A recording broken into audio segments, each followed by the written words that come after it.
How would you like a 15% discount to my daily email, the stack of stuff, the show notes, discounts to the conference, all of that? All you need to do is text the word show to 33777. You'll get the annual subscription with a 15% discount to my daily email. You'll get the stack of stuff, the links to the show notes, discounts to the conference, and so much more. All you have to do is text the word show, SHOW, to 33777. Text show to 33777.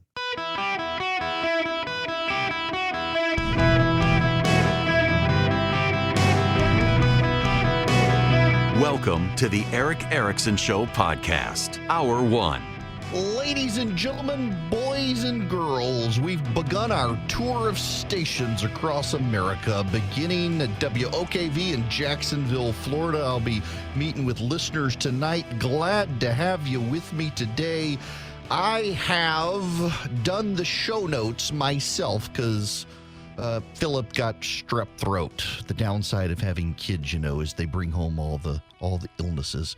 His is from fishing, undoubtedly. But I myself, in like 20 minutes, did the show notes, which means that if you text Eric to 33777 and subscribe to the show notes, it really will track exactly what I'm talking about today, because I landed in Jacksonville, came to the station, engaged in so many conversations. Show notes was legit show prep for this show, and I will begin where I began with the show notes.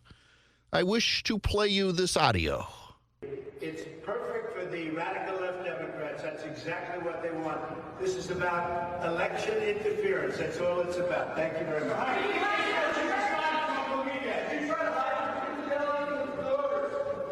All right, so this was about a request that Trump had made to skip his criminal trial, something he's expected to be present for every single day, to attend the oral arguments in the Supreme Court hearing over whether or not the president has absolute immunity. The judge said no, and so Trump came out and complained. He appeared when we first went to him to be complaining about not being permitted to attend a graduation, but we want to run that down to make sure that is indeed what transpired. This was a pretty grievance-filled, griping Trump. This wasn't, the jurors love me so much. And he looked fatigued from the day. I mean, you had the reporting, and Maggie Haberman, I know, saw him, nod off at one point. And there's also a vast body of reporting. He was very engaged in jury selection. But this was a pretty defeated and deflated Donald J. Trump. Pretty defeated and deflated. So, first of all, reality is you got to be there for your criminal trial. He's not going to get out for his son's high school graduation. Many Trump critics, when he complained about that, said, hey, I missed my kid's graduation because you locked us all down over COVID. He should be able to attend a Supreme Court hearing, but the judge isn't going to let him do that. But what does he expect? This isn't favorable. But you forget Trump. This is about the media. This is about the media's obsession with this. They're turning this into a soap opera. And what they don't seem to understand is for a bunch of people who despise Donald Trump, they're doing this because it helps their ratings, and in the process of helping their ratings, it actually does help Donald Trump as well. And they totally forget that. They are in a sick, symbiotic codependency with Donald Trump. They can't let him go. He can't let them go. And that actually elevates Donald Trump and gets him reelected. I got to be repetitious with you here today. I got to be a little repetitious with you because I need, for those of you who are just tuning in here, you might be on our new station, KJC in Austin, Texas. I need to re-explain what this criminal trial in New York is, because any fair-minded person out there should be able to recognize it's a ridiculous show trial. Now, before those of you who are new to the program, listen, well, of course you're going to say that you're humped Donald Trump's leg. You should see the hate mail I get from Trump supporters because I criticize Donald Trump. Because I'm not a Trump fan. I would prefer someone else be the Republican nominee. This is a garbage trial. It should have never been brought. What's so notable, though, is you can't say these things now because we've become so tribal. Like, I can recognize these are Donald Trump's chickens coming home to roost. His personal, political, and professional conduct have all collided and rubbed so many people in such a bad way. They've decided they got to take him out through any means necessary in the legal process, that he deserves what he gets, even if this trial isn't the right trial, except that's not the way American justice is supposed to work. I can say that, though, and the Trumpers are like, well, I can't believe you would say that these are chickens coming home to roost. Well, it is, and you may not like it, but it kind of, he's rubbed so many people the wrong way for so long. This is payback. Except, also, on the other hand, that's not the way the system is supposed to work. Donald Trump's superpower continues to be that he causes others to act in the way they claim he acts. They claim Donald Trump acts like a third world banana republic kleptocratic autocrat, and they themselves become third world banana republic kleptocratic autocrats. Whether he actually is or not doesn't matter. It's how they perceive him, they then become. You claim that Donald Trump does all these bad things, you're going to do them. It is remarkable. You claim Donald Trump's a heavy-handed autocrat, you're going to become one. Let me explain the case to you. For those of you who are new listeners, I, your host, for many years, was an election lawyer. I happen to know what I'm talking about here. This is within my wheelhouse, precisely. Donald Trump is accused by Alvin Bragg, the Manhattan District Attorney, of documentary fraud, that Donald Trump paid Stormy Daniels money to shut her up. And instead of listing the money in accounting as payment of a past debt, Donald Trump listed it as legal services, expenses related to legal services, because he ran the money through Michael Cohen, his lawyer. And Alvin Bragg says that's fraudulent because it wasn't actually for legal services. It was to shut her up. It was to pay her money, a debt owed to her, so she wouldn't talk. There's a problem. Statute of limitations is 2 years. Statute of limitations is well past. So Alvin Bragg had to elevate the crime to a felony. The way Alvin Bragg decided to elevate it to a felony was to say this documentary fraud was related to the covering up of a crime. So what is the crime? Alvin Bragg alleges the crime is that Donald Trump did not disclose the payment to Stormy Daniels on his campaign finance report when he ran for president of the United States. And that is a felony. If you refuse to disclose large sums of money in your campaign finance reports, that's a felony. So Alvin Bragg says Donald Trump committed that felony on his campaign finance reports. Therefore, this documentary fraud is tied to the commission of a felony. Therefore, the statute of limitations is like 5 or 6 years. Therefore, we can prosecute Donald Trump. There's a problem, a fatal flaw. He says that the payment to Stormy Daniels is a campaign expenditure. His argument is that had Donald Trump not paid Stormy Daniels, it could have cost him the election. So he had to pay Stormy Daniels so that he wouldn't get cost the election. The man who said he could grab women by their you-know-what caught on tape that this could have cost him the election against Hillary Clinton. So it was a campaign finance expenditure. Except the rule for campaign finance expenditure is, would this payment have been made if the candidate was not running for office? If the payment would have been made if the candidate was not running for office, it's not a campaign finance issue. It's like paying your power bill. You don't disclose that you paid your power bill on your campaign finance report because you would have paid your power bill whether you run for office or not. In this case, Melania Trump had a prenuptial agreement. She would have been paid millions of dollars had Stormy Daniels come out and said she and Donald Trump had an affair. So arguably, Donald Trump would have had to pay Stormy Daniels whether he was running for office or not because of his prenup with Melania Trump. He had to cover up the affair.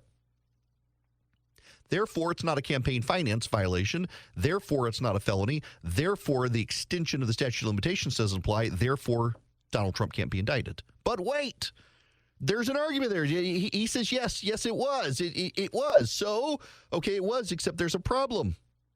Under federal campaign finance law, only the federal government can prosecute someone for violating federal campaign finance law.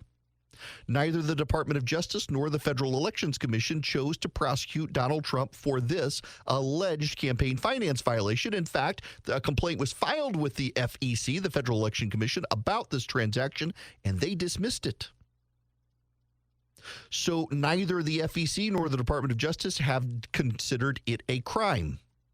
Therefore, there is no underlying felony. Therefore, you cannot extend the statute of limitations. Therefore, you cannot prosecute Donald Trump for documentary fraud based on covering up an underlying crime to extend the statute of limitations. Either way, it fails.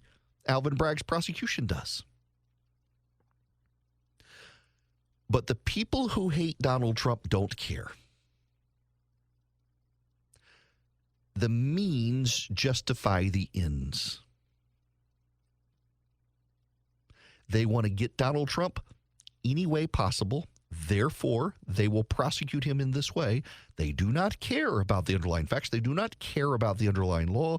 And if you do, and if you raise that complaint, well, you're just a Trump humper and you don't care that Donald Trump's a bad guy and Donald Trump needs to go to jail. Except you people don't care that the American justice system is not designed to work this way. It's not supposed to work this way. There's a real question of whether or not Donald Trump can even get a fair trial. But I think what people don't really appreciate enough is that 2/3 of Americans don't really even care. This is the Associated Press. Only about 1/3 of U.S. adults say Trump did something illegal in the hush money case, for which jury selection began Monday, while close to half think he did something illegal in the other 3 criminal cases pending against him. And they're fairly skeptical that Trump is getting a fair shake from the prosecutors in the case, or that the judge and jurors can be impartial in cases involving him. Half of Americans would consider Trump unfit to serve as president if he's convicted of falsifying business documents to cover up hush money payments to a woman who said he had a sexual encounter with him. But that's half of all adults. What about the registered voters? They don't particularly like him, but they hate Biden more. And the way the media is treating this case is as a soap opera. Oh my gosh, did you hear Donald Trump? He fell asleep. He fell asleep during the trial. He was nodding off. Maggie Haberman of the New York Times said so. He looks defeated and deflated in his press conference. He looks like he's lost. Joy Reid at MSNBC says there's poetic irony that the prosecutors prosecuting him are black. Racial revenge against Donald Trump. He's orange. What's the racial revenge? Did the Oompa Loompas do something bad? I mean, it's a difference between... that triggered some of you. This case is nonsensical. You can say there's legitimacy to Jack Smith's prosecution. You can say there's legitimacy to Fani Willis's prosecution, even if it falls apart. There is real legitimate prosecutor discretion in the classified documents case. This case doesn't have an underlying real legal basis, and I predict that one, probably going to be a hung jury. I don't think he's going to be acquitted in New York City, but probably hung jury. You only need one. But I think on appeal, ultimately, it gets thrown out. I think it's going to be like the Bob McDonnell case. Bob McDonnell, governor of Virginia, was prosecuted for basically a graft, greed, corruption.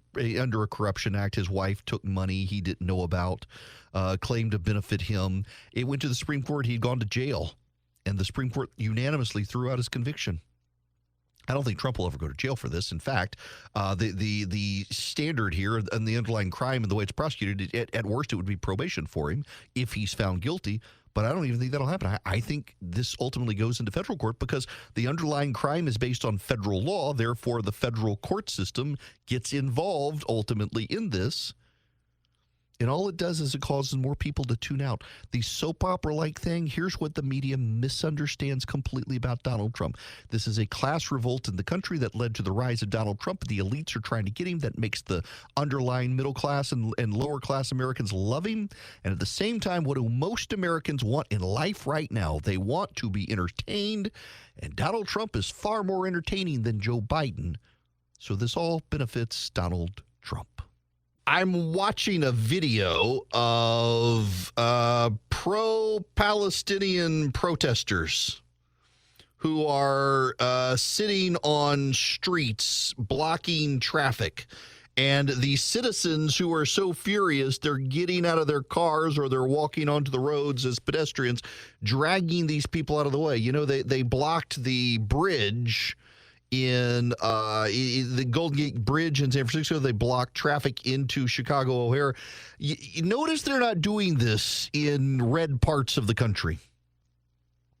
They're doing this in progressive parts of the country where nobody has a gun and no one's going to throw you off the bridge. I assure you there are parts of this country where if you decide to block rush hour traffic, you're going to get thrown off the bridge into the water or onto the road underneath the bridge, or you're going to get shot, or you're going to get run over. And some states have actually passed laws that if you are impeding traffic and get injured by a vehicle by impeding traffic to protest, it's not the fault of the person who ran you over, and there probably should be more laws like that.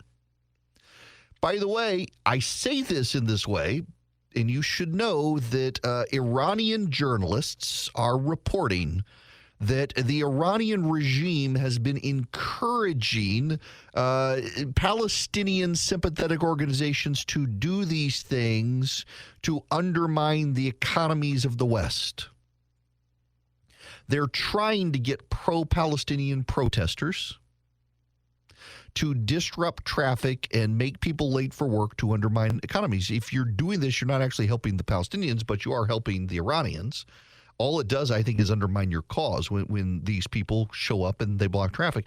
Somebody here at WOKV was telling me that they tried this in Miami and it didn't go very well for them as people came off the streets and dragged them out of the way, and the traffic sped up. And once the traffic got going fast, they couldn't really walk back out into the road without getting hit. It's a good thing. I gotta tell you that these protesters, not only do they undermine their cause, I think they drive up more sympathy for Israel. So let them get out of hand, and it undermines their cause. And I'm okay with undermining their cause, but I hate it for people late for work or who are going to miss flights because of these idiots.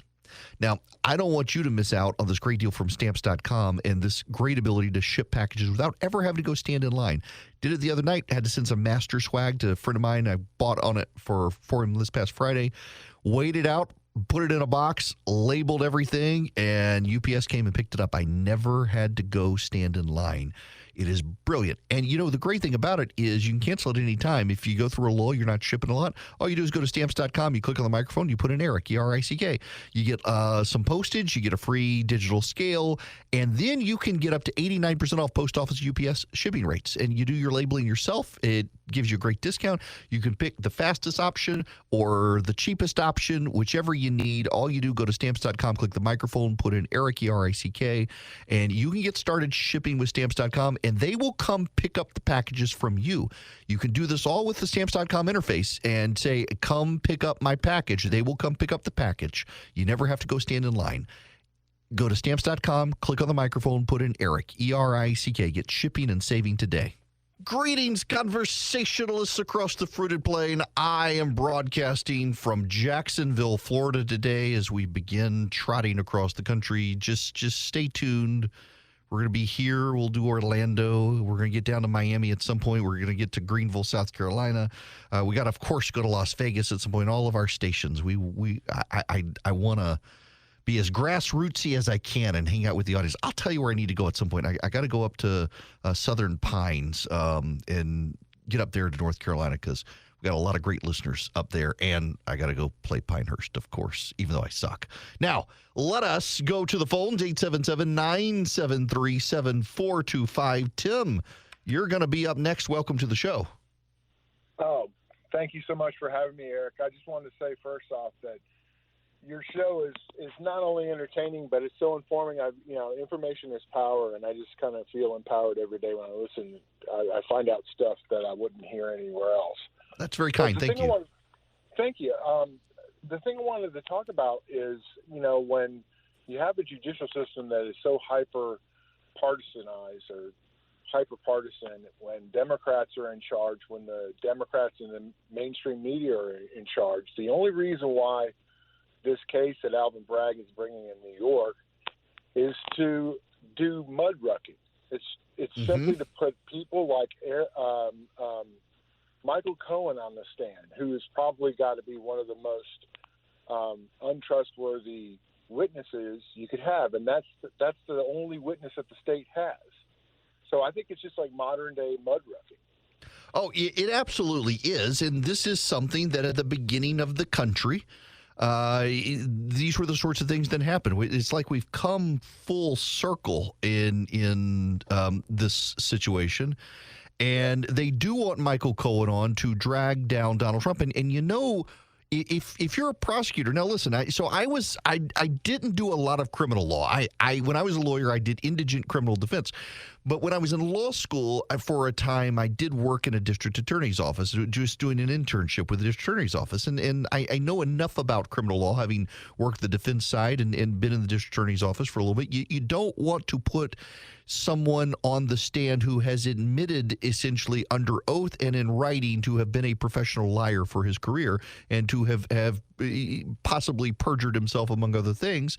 He's a deeply uncredible witness at this point, and it's very easy to paint him as just nursing sour grapes about Donald Trump to undermine his credibility, in addition to the things he has said about himself and his prior lies. You only put him on the stand just because you want to embarrass Donald Trump. This is about the election. It's not about justice.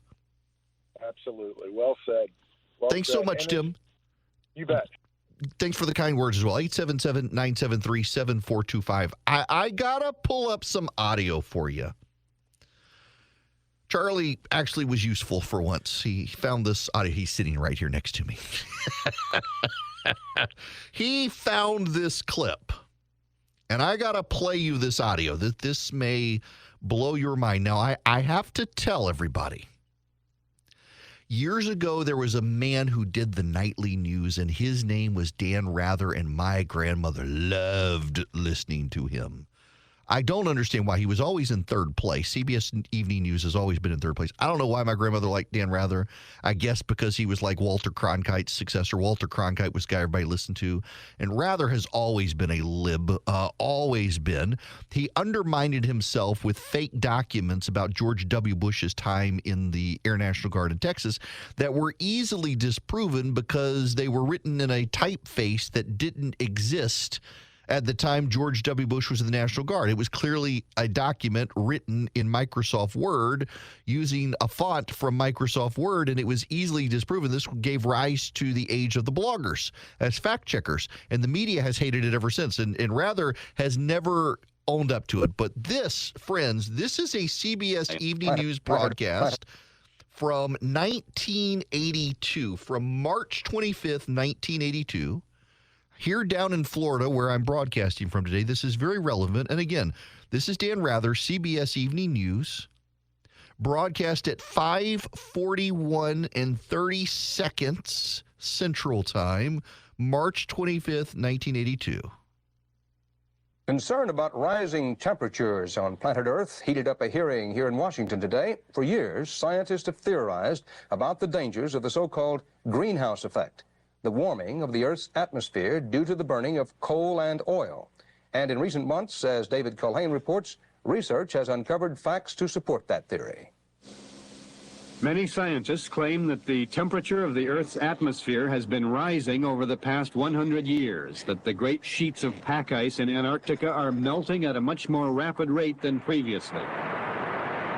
And finally, that the sea level has been rising with increasing swiftness over the past 40 years. If these scientists are correct, about 25% of Florida would be flooded, along with low-lying areas all over the world. climate changes could produce widespread disruption of agriculture. The American farm belt might be too dry, and the wheat and corn crops would have to move to Canada.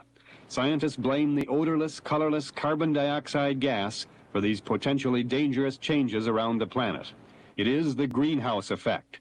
The gas allows sunlight to filter down and warm the earth. But like the glass of a greenhouse, the carbon dioxide tends to trap heat so that it cannot rise into space. The scientists maintain that the coal, oil, and gas we've been burning for 100 years have produced more and more carbon dioxide and helped overheat the earth. Now, some political leaders endorse the demands for more CO2 monitoring stations, like this one in Hawaii.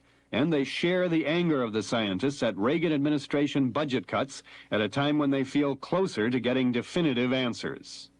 We are not doing the kind of research that we should be doing to determine whether or not these scientists who are so alarmed are correct in their assessment. And what they find out will affect the lives and fortunes of millions of people, the very survival of cities like this one. David Culhane, CBS News, New York. He's standing in front of the Twin Towers in New York City, the survival of the city. That's 42 years ago with a young Al Gore. 20% of Florida is going to be flooded because of greenhouse gases. They've been on the same thing. 25% of Florida will soon be flooded. 42 years ago. And they just keep saying, but just wait, but just wait, but just wait. So a buddy of mine, Ryan, who's probably listening right now, he's a meteorologist, he's a doctor. He's like a real PhD. You can tell he's a real PhD because he doesn't insist that you call him doctor.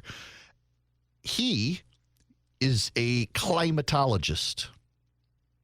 He started as a global warming skeptic. He's moved to the position that climate change is a real phenomenon. It's adaptable, and the doom scenarios are overstated. And he's noted that in the last couple of years, the doom scenarios have begun to be more and more restrained because all of these doom scenarios haven't come to pass.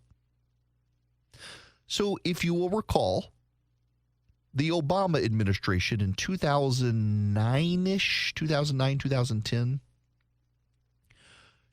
started putting signs in Yellowstone and in Glacier National Park to let people know that by the year 2020, if we didn't fight climate change, the glaciers would all be melted away.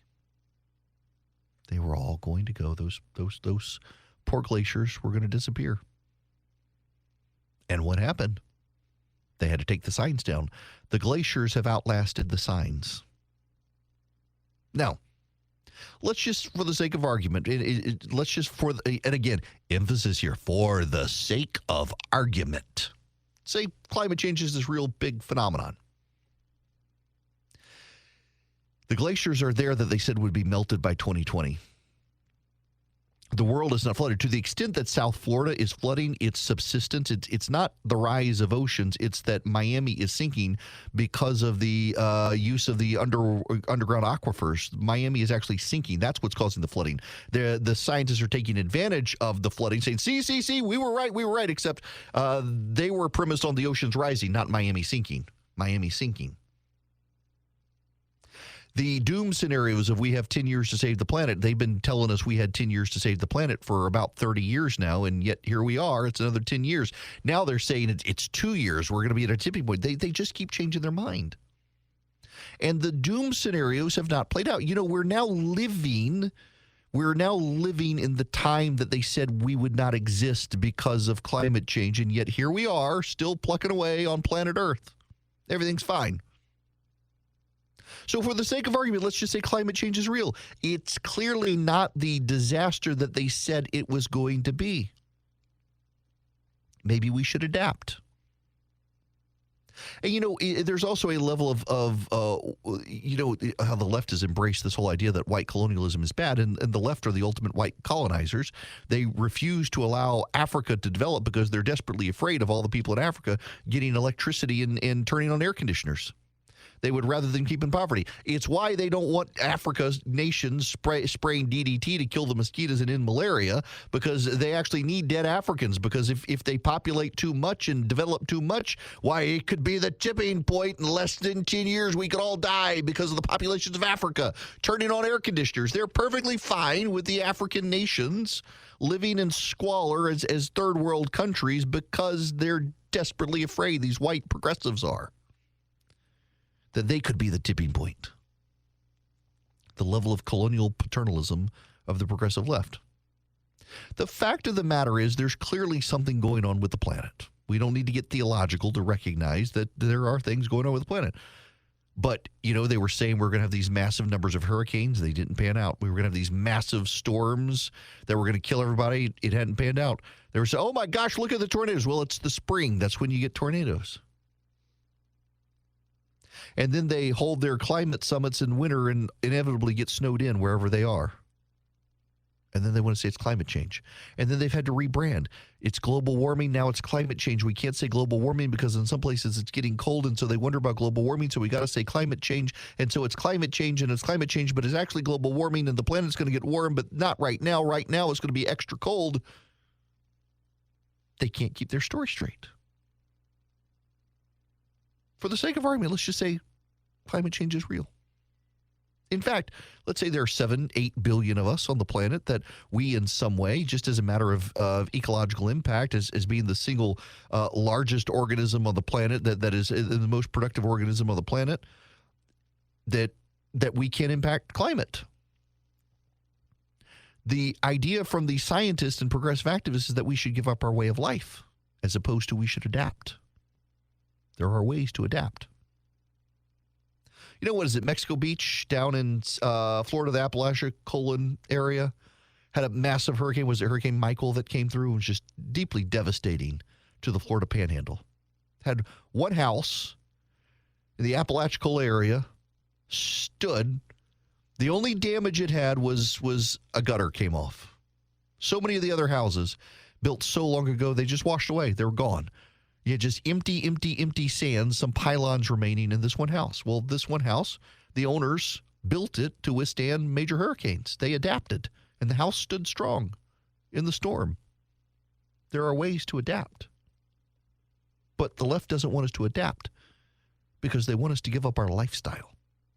It's more important for them that we suffer. And the suffering is our punishment. It's a religion to them. It's a religion of suffering. And it is a religion. It's not science. They've been spreading their doom and gloom scenarios since even before Dan Rather in this 1982 report claimed that 25% of Florida would shortly be flooded if they didn't do anything soon. And 42 years ago, or 42 years later, here we are. Everything's fine except Miami, and it's not because the oceans are rising. It's because it's sinking because the underground aquifers are tapped out. And that, too, they can adapt. But the left, God forbid we adapt when we can instead give up our way of life and turn socialist. That's ultimately what they want. Remember, these environmentalists, they're watermelons, green on the outside, but red in the middle. Now, you would learn a lot of this stuff and great inside information on the climate change scam and cult out there from Imprimis, which is the monthly publication from Hillsdale College that you can get completely for free by going to ericforhillsdale.com, E-R-I-C-K. Imprimis contains some of the great wisdom from conservative thought leaders around the country. Every month it comes to your mailbox completely free. Just go to ericforhillsdale.com, E-R-I-C-K, ericforhillsdale.com. You go to ericforhillsdale.com, you put in your email address, you click through, you put in your address, and you completely for free, no charge. You don't even have to like put a credit card number or anything in. You just start getting Imprimis. I've gotten it since I was in college, or actually law school. And it is just every month thought-provoking. You get Victor Davis Hanson, Larry Arnn, Heather McDonald, Chris Rufo, so many other conservative thought leaders, based on either transcripts of speeches given on Hillsdale's campus or submitted writing that circulates to Hillsdale's college. Now, why do they do this? Because it's part of their mission to educate America, part of their educational mission, so that you can be steeped in deep wisdom from the conservative movement at no cost to you. You go to Eric, E-R-I-C-K, ericforhillsdale.com today and sign up and begin your relationship with Hillsdale and start getting Imprimis completely for free. ericforhillsdale.com. This hour of the program is brought to you by First Liberty Building and Loan, wherever you are in these United States. If you're buying a building, buying a franchise, buying on a business partner, buying a competitor, you need $250,000 or more. First Liberty specializes in those deals, and they might be able to help your business grow. You can get their contact info at firstlibertyga.com. Anywhere in the nation, they help businesses. Firstlibertyga.com. Spend 10 minutes with them. See if you're a fit for them. See if they're a fit for you. Tell them I sent you. Firstlibertyga.com. The University of Southern California has rescinded the invitation for their valedictorian to speak. Andrew Guzman, the provost and senior vice president for academic affairs at the University of Southern California, said the decision was based on maintaining campus security and safety. The valedictorian, Asna Tabusum, said in a public statement she felt the university abandoned her. Guzman, in a statement to the University of Southern California community, said, quote, "The decision is not only necessary to maintain the safety of our campus and students, but is consistent with the fundamental legal obligation, including the expectation of federal regulators, that universities act to protect students and to keep our campus community safe. The decision was made after days of complaints from students, alumni, and others who viewed the valedictorian's social media activity as anti-Semitic." I got to tell y'all, you know where I stand on this Israel situation. And I'm sure she and I would vehemently disagree. But this young lady worked her tail off for 4 years to become the valedictorian, the University of Southern California. She should be entitled to speak. And the audience should have to listen to her. She earned it. And that the University of Southern California would prefer to rescind her invitation than to stand up for her free speech rights is a pretty damning indictment on that university. I mean, their mascot is the Trojan. They are literally like a university whose mascot is a condom. They should be able to protect this student. Not do the Leslie Nielsen full body condom thing from Airplane or anything, but, you know, I mean, they should be able to protect this student, to be able to give her speech, send out Trojan Man, and protect these people at graduation. She should be allowed to speak. And if people want to protest her, well, it's their right too. It's their right too. The immovable object and the unstoppable force colliding, the protester and the protestees colliding in protest. But let her, she's the valedictorian. She worked her butt off for this. And universities are caving so easily on free speech these days, except you know what's so amazing here is that so often, so regularly now, it is the anti-Semites who disrupt everyone, and they get away with it. They get away with it. It's the Jewish counter-protesters who never get away with it, including in this case. She's the valedictorian. USC should fold on this. They should allow her to speak. If she's to be protested, she's to be protested. But they should allow this young lady to speak, whether I agree with what she says or not.